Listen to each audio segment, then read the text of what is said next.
Welcome to the SuperFast Podcast, the place for information on healthy living, fasting, superfasting, diet and nutrition, and exercise. I'm your host, M. David Peterson, the author of the ebook, SuperFast, Fasting for Super Health, and founder of SuperFast Superfit. Also joining us today is our co-host, Mr. Bruce MacGregor. Bruce has been fasting with us for several months, and he brings a fresh perspective to our discussions about superfasting.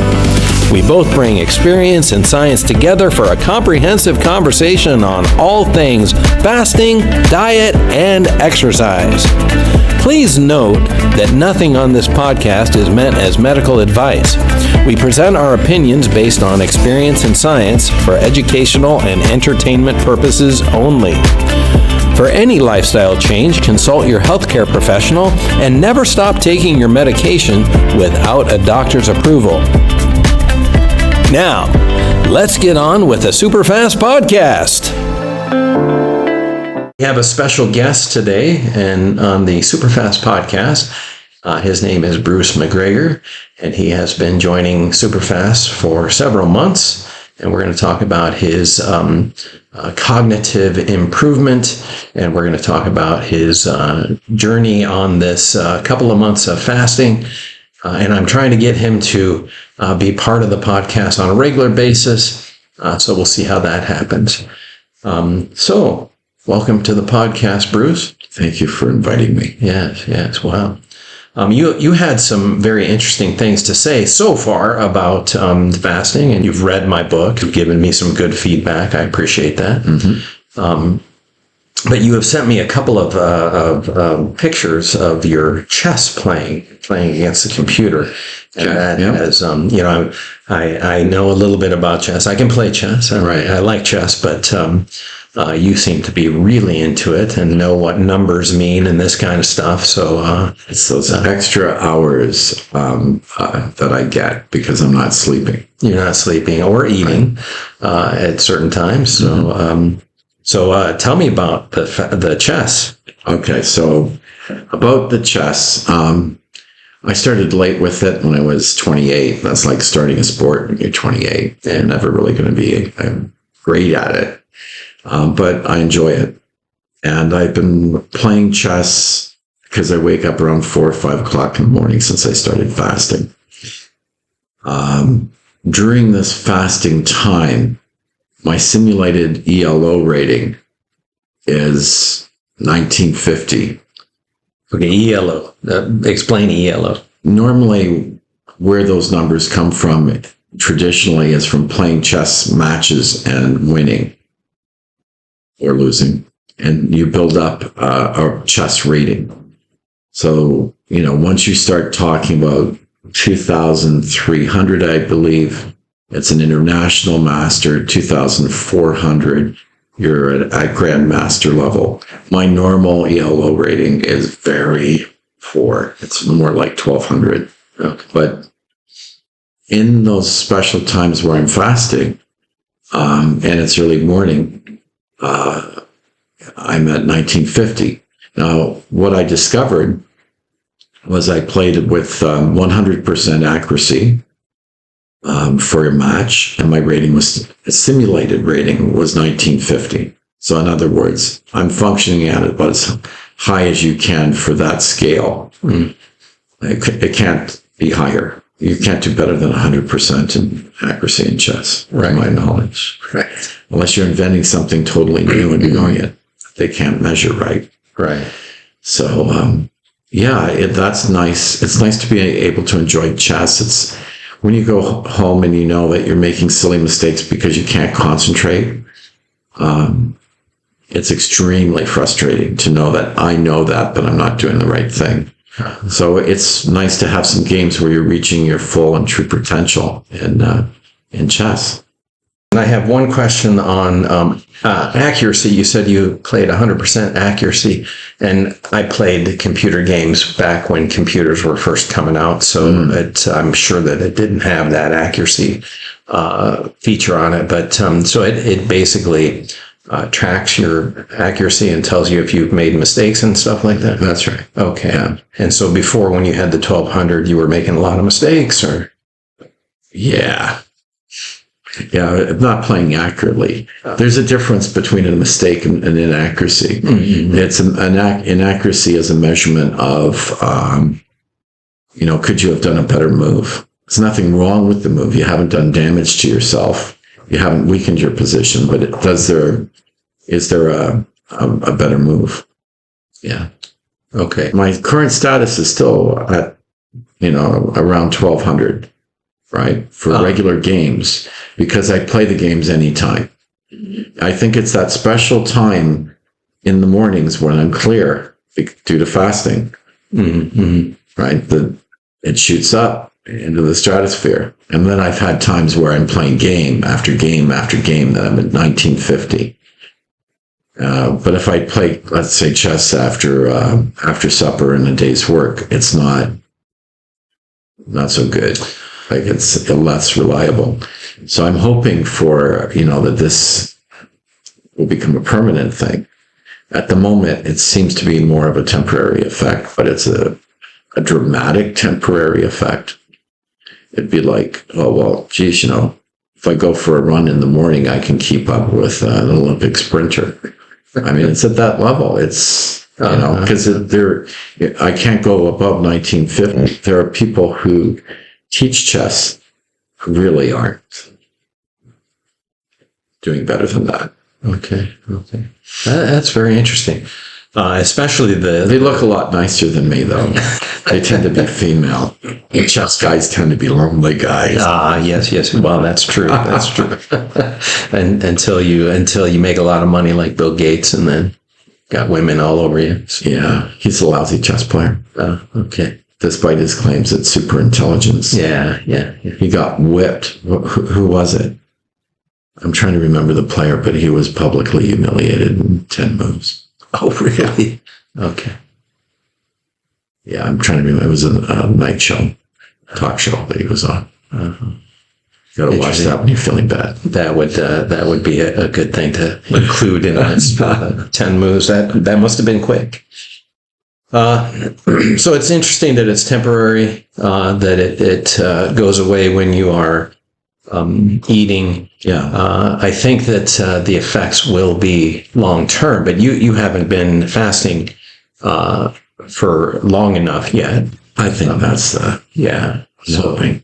So it would have a lot to do with blood flow and that kind of stuff, where the blood's going. And would it have anything to do? Sorry to interject something, but it's just free oxygen radicals. Possibly, but they're being cleaned up. Yes, absolutely. Because then once they, build up again, then brain fog returns. Absolutely, because one of the things we'll talk about today is autophagy, and once you have gone past a certain point, so like 12 hours or so, right? You start autophagy, which gets rid of all the cellular debris, misfolded proteins and that kind of stuff. So you are. I suppose you would be clearer just because of that, but it takes a while to get it all out of you. I mean, you've done how many years of damage? I mean, I did 52 years. Isn't it quite a few? I did 52 years of damage, and there's certain things that just won't change. Like, my gray hair. It is getting a little bit darker, but not enough to say, hey, you got to do this because you'll have black hair. No. I'm happy, or I'll be happy if I delay dementia. Something from your book that really got my attention was that the average for America starting to drift into dementia is 62. Right. And I need my brain to make money. Exactly. So, and also watching my mother get dementia during COVID while she was in a nursing home was inspiration too. But that number 62. 62 is shocking, because you know that there's another side of that curve if that's the medium or average. So, I mean, it could be as early as 59, 60 for quite a few people. I would say it's actually going down, I can believe that. Why wouldn't it? Like, why wouldn't? What are North Americans doing to improve their health? Nothing. Not much. Not much. Maybe the few wackos out there, but like us who are trying to live longer and healthier. And we're doing our best to make America healthy again. So okay. If RFK gets in with Trump, I don't think Trump's anybody's favorite. I agreed with Kamala Harris when she said in the debate, America wants better than Trump. And I thought, well, that's true, but that's not you. It's not Kamala Harris. That's true. So, lesser of the two evils. But if he brings RFK Jr. into the mix, like he did not the first time around, he wanted him in his administration, but then he said no. So hopefully he'll keep him in this time, and RFK does know how to make America healthy again. So he knows how. Yeah. There's no question about that in my mind. Whether he'll do it or not is another matter. That's true. Okay, and you talked about you started this in July. Really, I mean you started a little bit earlier in May, but you were doing it very slowly, which is fantastic. My wife and I were talking about how you were doing it once a week, and we thought this is really how it should be, because then you get used to it, right? And then when in your own time, which came quite quickly, I would say, you start to do more and more, and then pretty soon you were doing every day.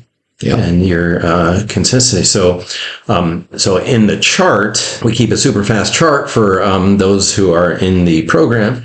And in the chart, I have you down from the middle of July until now, only having missed 2 days. But you said in the so how many days is that? It's my 66. You definitely have hit 66 at this point. And you if said you get to the Centenic 66. No, at third six though. You've established a habit. So yes. It's a habit. It's part of my lifestyle. And something that happens is if someone tries to touch that, you get they're affecting who you are as a person. You get quite offended if someone's interfering with this new lifestyle. At least I do. You have to vigorously defend it, because people just are unhealthy. And they don't appreciate you getting healthy. Which is from it. On the contrary, the opposite. They think they get upset by the fact that you're trying to do something for your health. That's right. And they certainly wouldn't show that outwardly, but let's give people the benefit of the doubt that it's subconscious. Yes, I would definitely say that. And but then they try and sabotage you in certain ways, and even wives and spouses will sabotage you without knowing it. So you have to be aware of that sabotage, and then you have to take steps to just say, okay, well, this is not going to happen. I personally, and I agree with you, if I decide to stop fasting, let's say early, because my wife is out of town and then she comes back, and it's like, okay, well, let's have a little bit of celebration. I'll break my fast early. I've decided that. Then I go back to fasting the next fasting day, and that's not a problem. But if other people are sabotaging you or trying to get you to stop, that's a problem. And people do it all the time. They're like, oh, would you like a cookie? Well, you I fast, my schedule. Okay, let me remind you, but thank you. Yeah. Just take it and not eat it. Oh, okay. Well, always non-confrontational. That's my new image. I want to get into this idea of you got to first start off by believing you can do it. And when I was 50, which was a few years ago, I paid for a personal trainer, and we got to the stage of, okay, your next step is intermittent fasting. And I thought, really? Because I was given so much propaganda when I was a child. I'm like, you got to eat breakfast. So I didn't believe I could do it. So surprise, I couldn't do it. Oh, fancy that one. So really, my fitness program went on hold for 10 years. because that, you get to a certain stage, you've got to do everything. Like, I don't know, if you're not doing the next step, the last step falls apart. So during that stage, I've been going in to see the doctor quite a bit, and they insist on absolute fasting before the tests. I go, wait a minute, I'm doing intermittent fasting. I can do it for 14 hours. I wonder if I can do it for 16. Just take it easy on myself. And so that's what that was about in May. Oh, wait a minute, yes, I can do this. It's easy. And then I flew back to Canada and I had a huge meal, and I thought, okay, I've just had a feast. Shouldn't I also fast after the feast? Do I want to end up homesick because I ate airline food? So I think that was my first 24-hour fast. And I did get rather enthusiastic in the summertime, but I had other goals, financial goals and planning goals and so on. That I was fasting a long time. So another critical factor when we met back in August was, you said to me, look, Bruce, this is a marathon, not a sprint, because I was fasting for maybe pushing into 18 to 20 hours. 20 hours, yeah. Every day for a 2-week period. So, you need to get nutrition for this thing to work, and you don't waste putting garbage in your mouth. And that, if you don't mind me interjecting here, that kind of happens naturally. You start fasting, your body starts getting healthier, and you start realizing the effect of potato chips or donuts, and you start realizing that it's empty nutrition. There is no nutrition in it, and empty calories, and so then you want to eat healthier. And I tried to explain this. I even tried to explain this to you, at one point, and people don't really understand that you will want to eat healthier. So don't try and change your diet immediately. It'll happen naturally. Yes. But one of the first, I'm lucky because I had a lot of things in place. I have the outer rim diet, as I call it. When shopping, just do the outer rim and not, you get your vegetables, meat. Meat. Well, we'll work on that also. But it took JC and I several years to get away from meat totally. So something that I would consider real food versus processed manufactured food. That was one of the first habits I acquired. When you're acquiring a new habit, 2 weeks. Just focus on one new habit in a 2-week period. Don't try to. I remember, like, my sister came back from heart surgery. She had heart failure, and they got all the people who had heart failure together in a room, and they read off 60 things they needed to do immediately. If you try to do 60 things immediately, or do nothing immediately, or ever. So. Work on little things one at a time, but it's inevitable because I only have so much time to eat. I'm busy. I'm not going to waste time on a potato chip. Yeah. Right? Yeah. So that's one of my cheats, is I eat fruit because I'm pretty sure I can eat eggs and bacon in the morning, and it's a certain speed that energy is going to be processed and get to me, and fruit will be faster. So it's faster, it's more efficient. You just start these little strategies. Yeah. But for me, it was critical to do I'm using a triple strategy right now to improve my health. And that is intermittent fasting, interval training, cold water body shocks every day. Oh, good. Well, definitely every time after a workout, because my body heats up really high. Dump some cold water on yourself. That definitely works. I did that at one point. I'm not doing it now, but that's the thing about the Chinese baths. They're set up for that. They're set up for sauna, cold water, hot water. They have separate baths, but people are scared of cold water. Yeah, we are in China. We were in Mexico the last time I did a podcast. Anyway, so, of course, I'm a little bit of conspiracy theorist, and I talk about how doctors don't really have your best health in mind because they're just licensed drug pushers. They're able to push drugs. But you mentioned the 60 things that you have to do immediately. Here's a good one. One of the things they recommended was, you've got to increase the amount of exercise. And this guy put up his hand and said, but I had a heart attack while I was working out. Do you think I should work harder than that? Oh my, yes.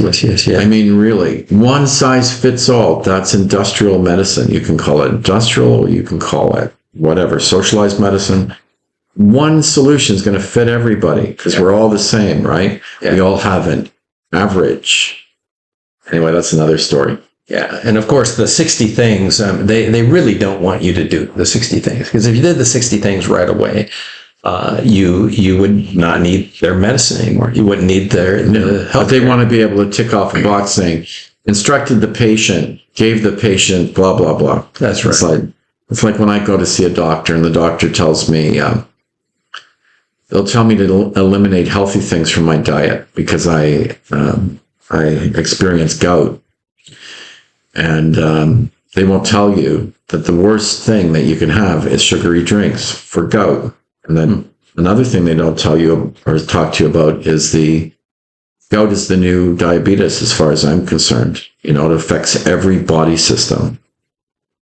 They don't tell you about that either. Like the important stuff. I guess Coca-Cola company doesn't like it when you stop drinking their products. Well, the nutritionists are basically taught by Coca-Cola and those types of companies. So isn't that obvious? Yeah. So the 60 things, they're basically, they get a group of people in a room, and this might not happen all the time, but they get 60 people, or they get a whole bunch of people in a room.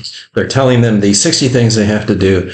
They're telling them the top of what they have to do, as this gentleman pointed out. Like I was working out when I had this heart attack. So how should I do this? They're not giving individual attention to anyone, and there's no chance that you're going to do these 60 things because you just don't know how. Yeah. I wrote in my book about my friend who has diabetes.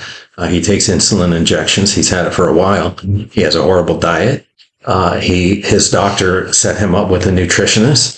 The nutritionist said, do this. And he was like, just tell me what I can and cannot eat. And they wouldn't. They said, you have to lower sugar. You have to, and so he said, I just didn't go back. I just didn't listen to him. Where was this? This was in Arizona. Yeah, USA. But they've got it really set up to where, because if he took care of his diet, if he did fasting, if he did exercise, he'd get off of his insulin pretty quickly. Even now, my sister who is a diabetic, and I've told her about intermittent fasting. She was extremely skeptical. And because she's been kind of sucked in by the medical establishment too, despite being skeptical of a number of major things. But she was intermittent fasting or fasting. Are you crazy? Yeah. I think I'll do better than her. Yeah. I visit her. She's 2 years older than me. And I visited her in a nursing home, and they thought, the people at the nursing home thought I was her child. Yeah. So, hey, look, I think the health, fitness, there's another side of it, and that is, aging, the effects of diabetes along with other things over the years. I mean, diabetes is such a big deal. Yeah. Well, wasn't she one of your inspirations for starting this? Yeah, definitely. Can you tell her story? Or? Yeah, as briefly as possible, that diabetes affects every body system. So consider the impacts of kidney failure, heart failure, circulatory failure. You're in such a bad condition that they can't get an IV into you because your veins are collapsing or your blood vessels are collapsing. You have to go in for what kind of treatment? Dialysis. So it becomes a full-time job. You can spend up to 5 hours per session in dialysis times 3.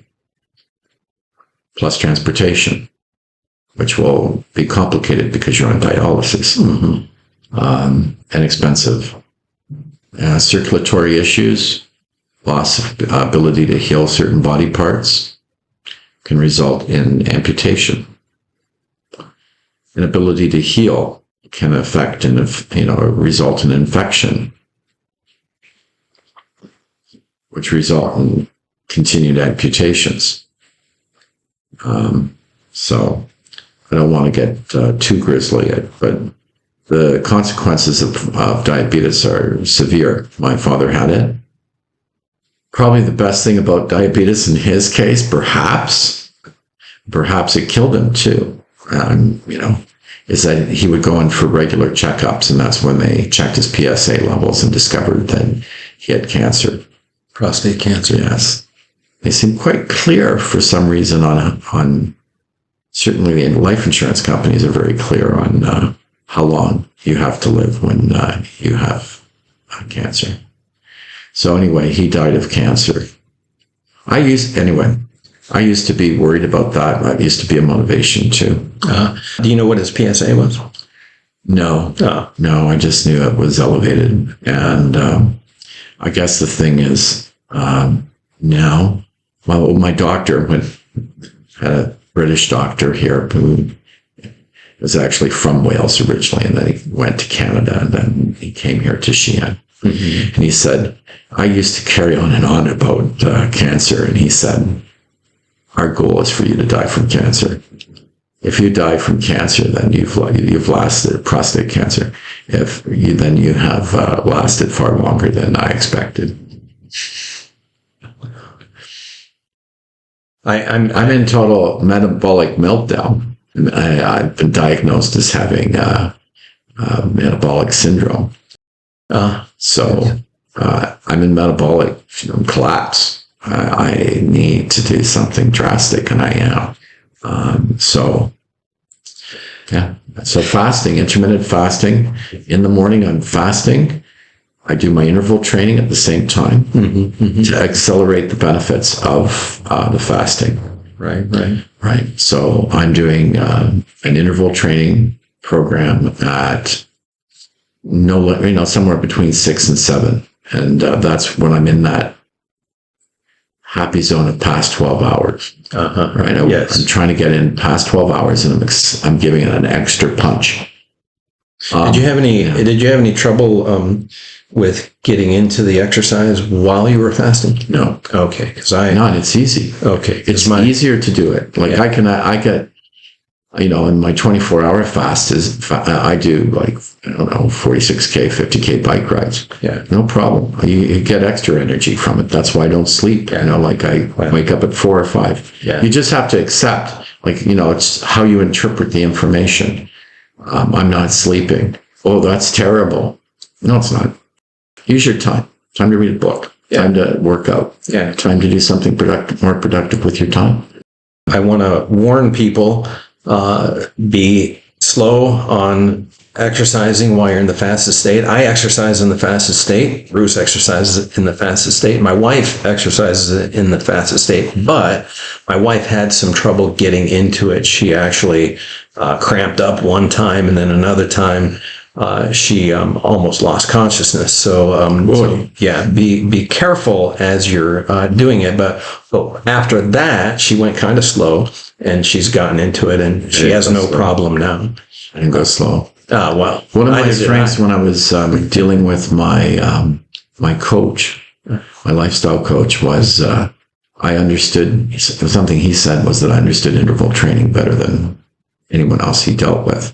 I think it's rooted, if you're a hockey player, a former hockey player, red line, blue line, red line, blue line, right? That's interval training. So when blast it.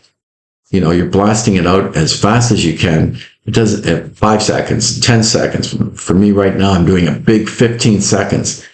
It's, I do 6 minutes of that, but I do a 6-minute warm-up beforehand where I'm going slowly. 6 minutes of interval, 6 minutes of rest, 6 minutes of interval, 6 minutes of trying to maintain my heart rate at 140. so that I'm extending that workout. I'm sucking more out of that workout than a lot of people get from an entire gym workout that might be hours and hours in length, right? Yeah. Because I'm like I'm attacking that metabolism. Like I figure I'm at war with it, trying to pump it up. We'll talk more about interval training in other podcasts, but my wife had a little bit of trouble with it, but she recovered and she does well with it now. But you got to be slow. Yeah, and of course, you mentioned hockey, so all of our Canadian listeners will understand that. But you kind of lost me on that one. But then when you start talking about the interval training you're doing now, then it's exactly the same. It provides a great foundation, and also I didn't acquire all of these habits in one day. I did the interval training when I was from 10 years ago. I just needed to do the next step of doing the fasting with the interval training. Yes, yeah. Right. And I did it. I've done interval training off and on since then. And I have an elliptical machine in my apartment. I did a fair amount of training. It was worse than useless though during COVID. But the problem is after COVID, I started doing the training at night, delaying supper past 8:00. And I was actually putting on weight while doing interval training. And it's not particularly inspirational. So I stopped. I rebooted it when I started fasting again. There's no, I'm not like a glutton for punishment. If I'm not getting results, I stop doing stuff. And I think that happens to a lot of people. Yeah. That they go, oh, well, I'm not getting results. Well, you joined a gym, you paid a pile of money, and nobody explained to you anything about the underlying theory behind what you're doing. Exactly. It's going to take time. Yeah. The results will come. And if we have any Finnish viewers, they'll know red line, blue line. Right. But also, I would highly recommend, there's a guy by the name of Simon who does training, lifestyle coaching, that, he's got a master's degree in the human body, right? I've forgotten the exact term, maybe physiology, sounds right. But he has spent more time studying health. He's a giant compared to a doctor in this area, because he's spent how many years? 6 years studying health, not 2 weeks studying health, and the rest of the time spending disease. So he's a health expert like yourself. Thank you. Yeah. So anyway, doctors don't study health; they study disease. So let's go back to I just wanted to make sure people understand that you gotta take it slow. You are an athlete. You played hockey when you were younger. You know about exercise. I was a wrestler when I was younger, so I know exercise. But if you are out there and you don't really know what exercise to do, walking is good. Just walk around the block. And if you can only do it once, and then the next time, try. Get you away from the refrigerator. Exactly. Anything that gets you away from the refrigerator is a good thing. Yeah. And if you're doing hardcore workouts, you just don't even feel the need, because it kicks in. You start using body fat a lot faster. Yeah. And it can make you feel really good. Can make you feel good. And that's one of the things with the exercising in the fasted state. You're already burning fat. So you put exercise on top of that, and then you start burning fat even faster. And so, I've gotten to the point where I've had to do a paradigm shift. Mm. So I went through this paradigm shift where I was losing too much fat. I got down to around 5% fat, body fat. Wow. And then I figured, okay, well, I either have to stop fasting so much or I have to eat more. So I did eat more during those times. And that's basically what I do now, is I try and eat as much as I can on the eating days, so that I can keep the fat on me, so that the fat can feed me during the I have so many secrets to share about how to put fat on your body. Well, I'm the expert on that. I can help you.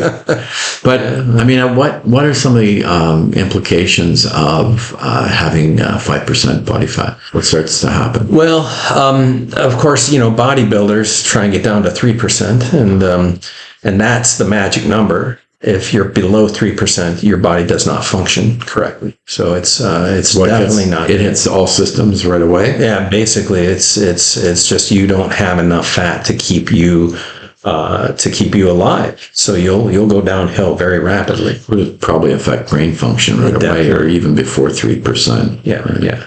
So I was at 5%. I had come down pretty quickly down to 6%. Then a week or so later, I tested at 5%, and I'm like, okay, I've got to stop this. Time to have some beer. Yeah, well, those salted peanuts out. That definitely helps.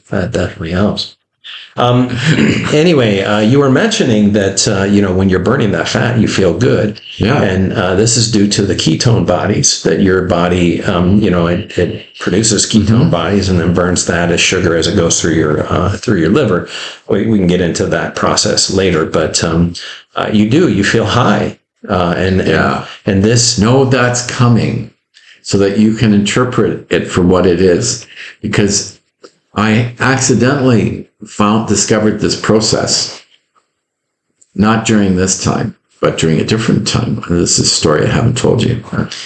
That due to my financial situation, living in Europe, doing my best to be the best Eurotrash I could be, and going to Junior Cup, World Junior Cup. Spent too much money at the World Junior Cup, and I didn't have enough money for food, and I had a child. So all my money went into food for my child. Now, I think I was eating enough or quite right. Boom. After, 5-6 days, I felt insanely happy. Insanely happy. I told a friend, hey, I feel like I'm high. Like I feel like the highest high I've ever had. I've had some high highs. I was a kid once. And I actually went to a doctor to be diagnosed. Like, what's going on with me? I'm too happy. I was wondering, do I have some kind of condition? I was thinking bipolar condition, for example, was a possibility. Right. Do I have bipolar? I teach children. What's going on? The guy said, you're not bipolar. I said, well, how do you know? He said, I know from just talking to you and your ability to focus. You're just incredibly focused. And now looking back, I think, well, that's like one of the characteristics too, is the ability to concentrate, be focused. You feel a literal high, that it's really powerful. And I could see how it could become literally addictive for some people. Addictive. And that's why people without a good relationship with food have to be careful of this lifestyle, because they can just keep on pushing up the amount of fasting that they do. And then you don't have the nutrition. And then, of course, you crash. But yeah, Alex Jones, I was watching Alex Jones the other day, and he talked about how intermittent fasting, he attributed it to, religion and, news and all this other stuff. And this is why the religions fast, is to get this, you're closer to the higher power. Like you feel you can get to the stage you think God's talking to you. Exactly. You got to be really, really careful. Unless you want to have real conversations with Jesus. Yeah. Not to say there's an unreal conversation, but you actually start to believe that God wants you to go in somewhere and do something that day. And you realize, why am I thinking this? It's insane. Yes. So Alex, if he's one of these addictive personalities. I mean, he's a drinker, right? I respect his research. I know the books he's read, and he read too much too soon. Like everything else he does, he jumps in with both feet, and he gets, how can we put this? He gets above his head pretty fast. Yeah. So, I just think that's his kind of personality, and you have to be, if you're a similar personality, you have to be really careful with this stuff. So I understand your desire to caution people, especially if you have an addictive, like that story about Eric Clapton being addicted to sugar. Oh, yeah. And my son's very interested in this, but he has 3 major addictions already. We talked about one of them this morning. Anyway. Yeah, well, I think all boys have that addiction, but it's an addiction though. Like there's people who constantly are seeking pleasure in different forms. Yeah. So I think also with this, because you can also, there's the other darker side that I have my exact time figured out when I'm going to do my break fast. Someone messes with that, I'm not going to be very pleased. I'm going to be quite annoyed. So I think that there's an element to this that I haven't explored, and that is you really need to watch out after yourself. Call it spiritually, emotionally, psychologically. If there's some demons in the closet, you got to start dealing with your demons. I think, see someone, right? I just think it's huge. Like everything's going to come out. So you've got to be ready for it and have a plan around that too. Yeah. Fasting does not get rid of the demons in your closet. It does not. It just lets them come out for a few hours a day. Definitely. So you have to be careful about that. And sometimes they're fun demons and sometimes they're not. Anyway, I'm not being literal here. I'm being metaphorical. For those of you who are not religious, it's just a metaphor. Yeah. I'm referring to a Supertramp song, Demons in Your Closet. It's one of the lines. Anyway, carry on, sir. Sorry. Well, but Alex Jones, come on. Yeah, you can't mention Alex Jones without getting some kind of reaction from people. I emailed him. You emailed Alex and said that your fasting is what did that. He hasn't responded back, but he might be on. He's pretty busy right now trying to keep InfoWars on. Keep InfoWars on air. Yeah. Well, there was an offside trap, and he fell into it. There are offside traps he's avoided. Yeah. But it's an apparent offside trap that he got sucked into. Yeah. And the thing is, though, I don't want to talk. Let's not talk about that. I just wanted to say the euphoria. That's like putting a red flag in front of a wall, talking about Alex Jones. Let's move on. Let's move on. Anyway, that euphoric feeling is based on the ketone bodies. One of them is beta hydroxybutylate. So these are proteins. What are they? It's ketone body. It's a ketone. How body. is it different? It's from the fat. It's from the fat, and it's fat. Yeah. So your body produces these ketone bodies because. We're geared towards burning sugar, right? But if we don't have the sugar available, our body actually produces the sugar through the liver. But our bodies first produce the ketone bodies, and then they are processed through the liver to gluconeogenesis, and then our blood sugar stabilizes. But these the beta hydroxybutylate is the main one, and it's a super fuel. And so you not only feel high, but you feel tons of energy. Right. You feel like you are, you can do anything. And danger. You can't. I've talked about but this. You might think it. I've talked about this from the beginning. I mean, my wife our first long-term fast, her first or second day, she was like, well, I've got so much energy, I'm going to clean the house. And I said, I don't think you should do that. But she did, and then she paid for it after that. That's the problem, isn't it? Yeah. Every high. Yeah. Even a health high, there's consequences, always consequences. We're not meant to, I don't know, even the Flash gets really hungry after he's bombing around a bit, right? Yeah, you are a comic geek, aren't you? I teach 9-year-olds. I have to have tons of comic book references. Do you watch Big Bang Theory at all? That's too old for me. That's more for 12-year-olds. Oh, okay. Yeah, that's too mature for me. It's for mature audiences, and I only look mature. Well, my son really talk about comics, and he was when he watched it, I would watch it a bit. Yeah. Well, unfortunately, they don't fast on that show, but they look like probably there's at least one person there that fasts. Yeah, like that. The stars. You want to talk about movie stars or television stars? That's their secret to success. Rarely do they get a chance to talk about it. But the guy who did Wolverine talked about it.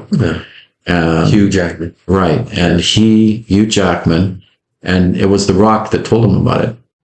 Now, Hugh Jackman is not thrilled about intermittent fasting because it's hard work, to stick to it. Because this intermittent fasting program, in my opinion, in his opinion, he said, you got to stick to it all the time. That's right. True. And that's hard.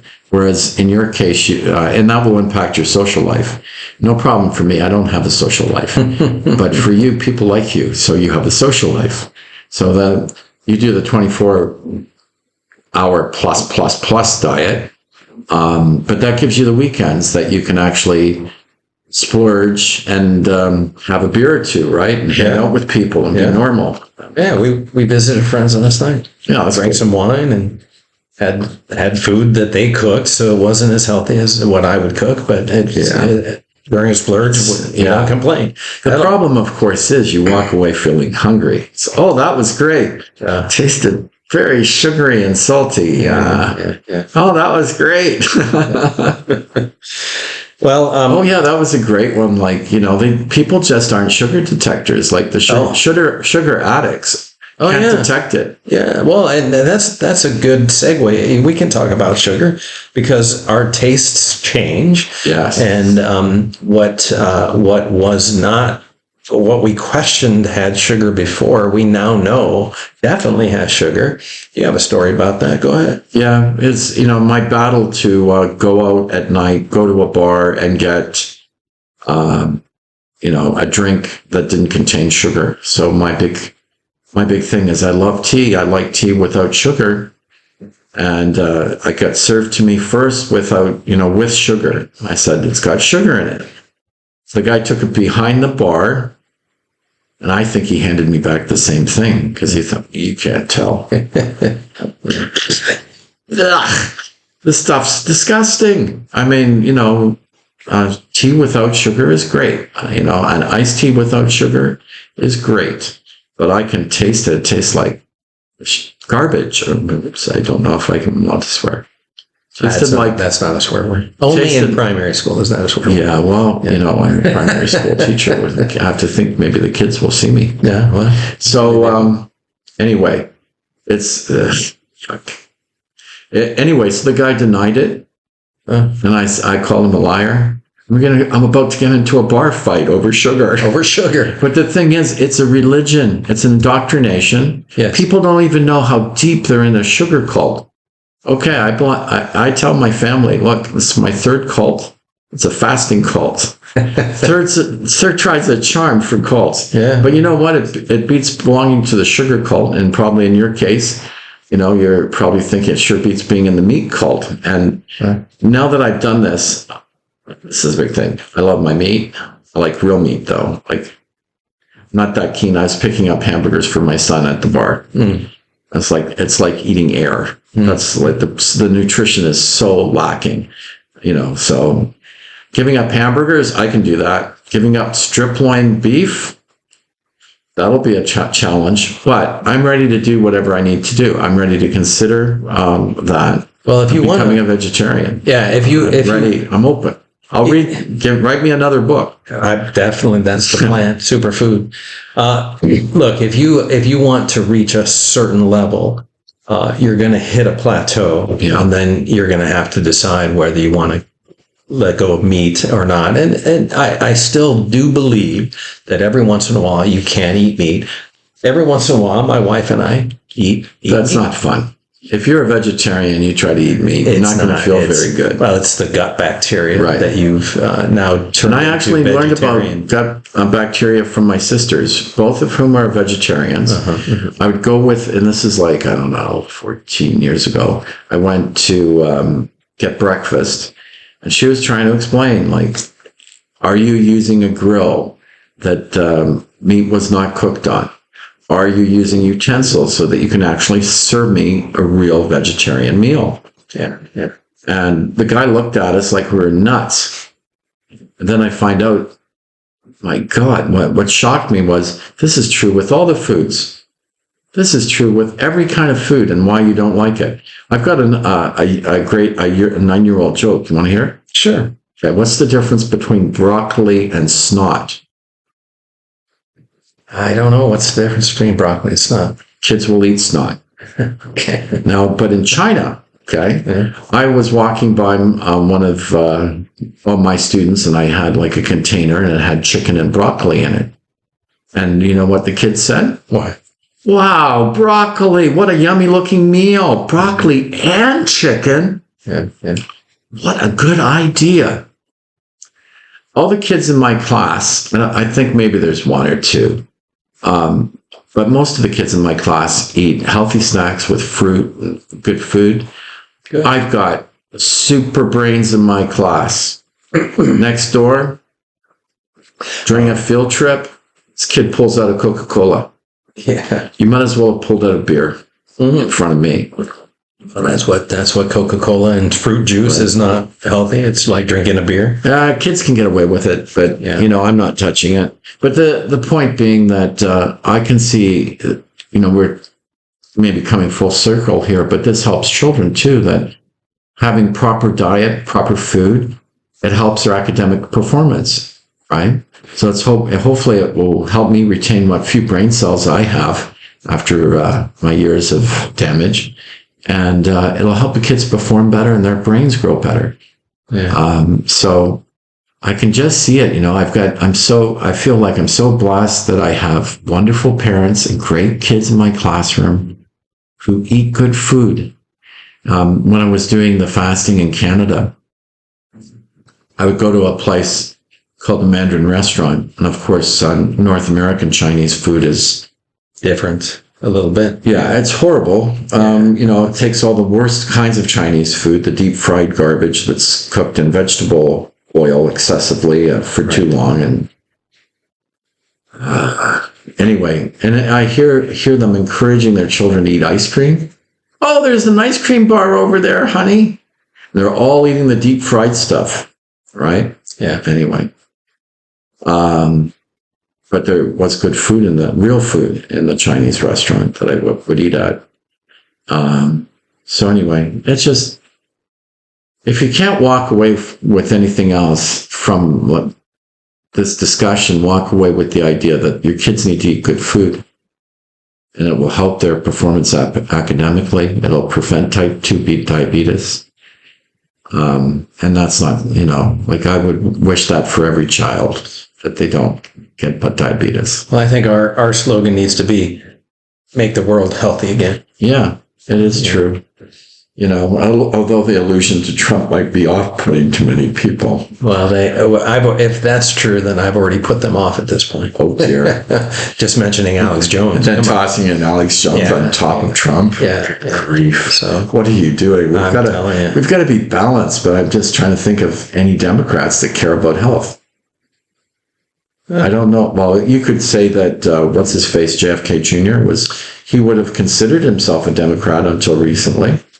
So there you go. They're politically balanced. But his recent alliances would be somewhat off-putting. Yeah, he's always been a populist. He's not really ever been populist. Populism is against democracy. That's what they tell you.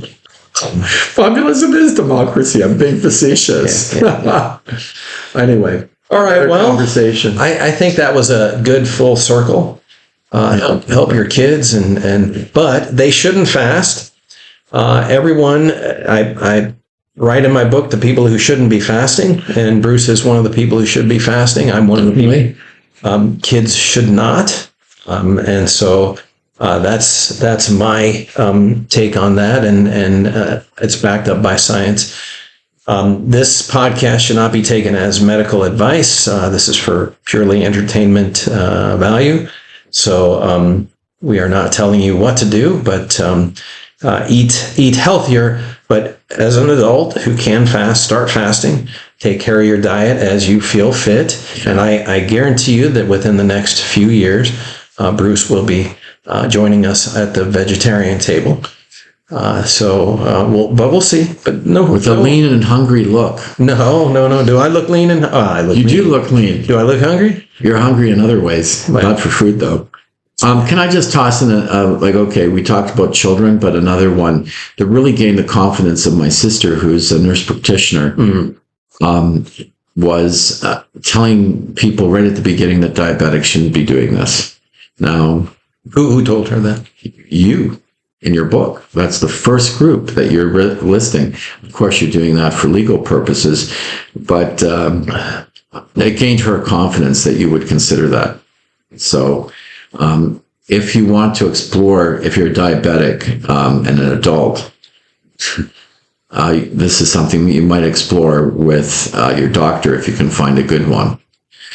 Well, I would mention Dr. Jason Fung, and he has all kinds of YouTube videos. He wrote The Complete Guide to Fasting, which I don't think it was the complete guide, but that's only because he doesn't. How do you write a second book if you say complete guide? Exactly. So and he advocated keto diet and this kind of stuff. So I think that that's misguided. But he is a nephrologist. He had kidneys and diabetes, and doctors would send their patients who are way past being helped by medicine, insulin, to him. He'd put them on intermittent fasting, and they'd be off medication within a couple of months. So yeah, for legal reasons, I have to say, if you're diabetic, don't go on it. But you certainly should look up because he is a medical doctor, and he has a lot of good things to say about fasting. Jason Fung. Yeah, I've been diagnosed as being pre-diabetic. Something you might want to look at is looking at how hard your pancreas is working to produce insulin. But I was put on medication. I'm off the medication now. I just feel that we have too many medications. So that's my personal opinion. I'm not a doctor. I'm just talking about what I'm doing. Sure. And well, as we continue on this, and you get off other medications, and you get tested for other diseases that you have had and that you are now curing with fasting, because fasting does cure just about everything. It cured my ulcerative colitis. It cured my osteoarthritis. And, my PSA is at 0.4, which is like a 25-year-old. So, we'll explore those things as we go along. But anyway, thank you for joining me, and thank you. I look forward to next week. Okay, nice chatting with you. Take it easy. Nice chatting with you. Thank you for listening to the SuperFast Podcast with M. David Peterson and Bruce MacGregor. We hope you enjoyed the discussion today. Be sure to hit the like button and the subscribe or follow button below. And feel free to leave a comment to let us know how we are doing, how you are feeling, or about your experiences with fasting. Learn more about superfasting and health by clicking the links in the description below, especially the link to Kobo.com to purchase the ebook SuperFast, Fasting for Super Health by yours truly, M. David Peterson. Remember, it is never too late to get healthy. Please understand that any advice or recommendations that we make in this podcast are not to be construed as medical counsel. We speak from personal experience and research. The recommendations that we make here are based on our involvement in and understanding of this lifestyle. The suggestions herein are the same that we might make to a friend, with the assumption that that friend would not just take our word for it.